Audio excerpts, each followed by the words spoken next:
Here is a quick review of the 2020 and 2021 KBA nominees for grades 3 through 5. The first book, Annie's Life and List by Kristen Mary Mahoney and Alfred A. Knopf. There's a shy fifth grader, Annie, writes lists to keep tracks of things, family, friends, and life in general when they can seem a little out of control, which is especially important when her family moves from Brooklyn to the small town of Clover Gap. This book is actually written in various lists, so it seems a lot shorter to read than a normal chapter book. Because of the Rabbit by Cynthia Lord. On the last night of summer, Emma and her Maine game warden father rescue a small domestic rabbit stuck in a fence. The very next day, Emma starts fifth grade after years of being homeschooled, excited and apprehensive about making new friends. At her new school, she's paired with Jack, a hyperactive boy who doesn't seem to fit in with anyone, except they share a love of animals which draws them together because of the rabbit. Caterpillar Summer by Gillian McDunn.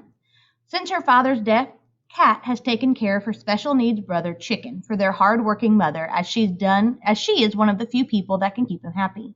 When their summer plans change and they get to spend time with grandparents they never knew, Kat has the chance to be a child again. Lifeboat 12 by Susan Hood. Set in 1940, this novel in verse. That means it's written in poem form, so it's actually, again, a little shorter than you might expect. This novel in verse tells the harrowing story of a group of British children, their escorts, and some sailors who struggle to survive in a lifeboat when the ship taking them to safety in Canada is torpedoed.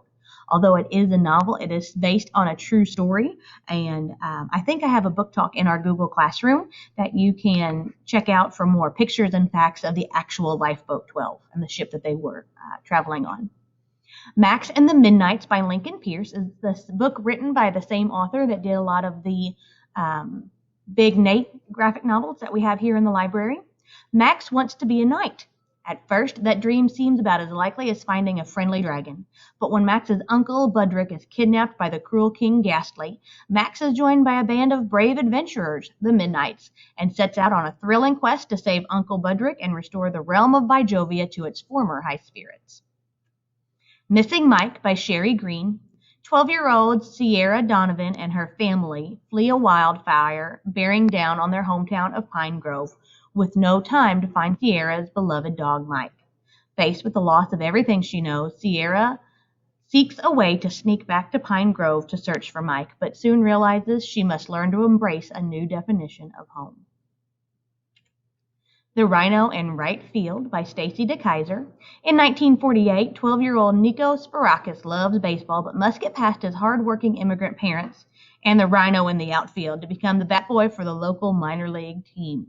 This one was really funny because there's actually a rhinoceros in the right field of their baseball field that they practice on, like just over the fence. And so it definitely added a level of humor to this story.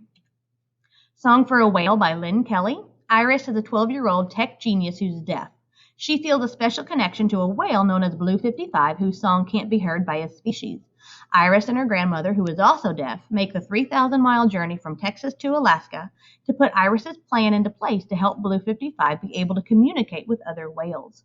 If you're interested in this book, I have a first chapter on the library website that you can listen to and see if you want to read the rest of the book. Stay by Bobby Pyron. Piper's life is turned upside down when her family moves into a shelter in a whole new city, which brings her new challenges and new friendships, including the Firefly Girls Troop 423 and a street dog named Baby. When Baby's owner goes missing, Piper has to find the courage to trust herself and her new friends, no matter what anyone says about them, before Baby gets taken away for good. The Unstoppable Garrett Morgan, Inventor, Entrepreneur, Hero by Joan DeCicco and Ebony Glenn. Using his ingenuity and tenacity, Garrett A. Morgan, an African-American born in Paris, Kentucky, overcomes racial barriers and builds a successful career as an entrepreneur and prolific inventor. In an especially trying moment, Morgan must test his latest invention in a daring rescue attempt to save the 20 men trapped in a tunnel collapse. And those are your 10 books for the KBA Award for 2020-2021.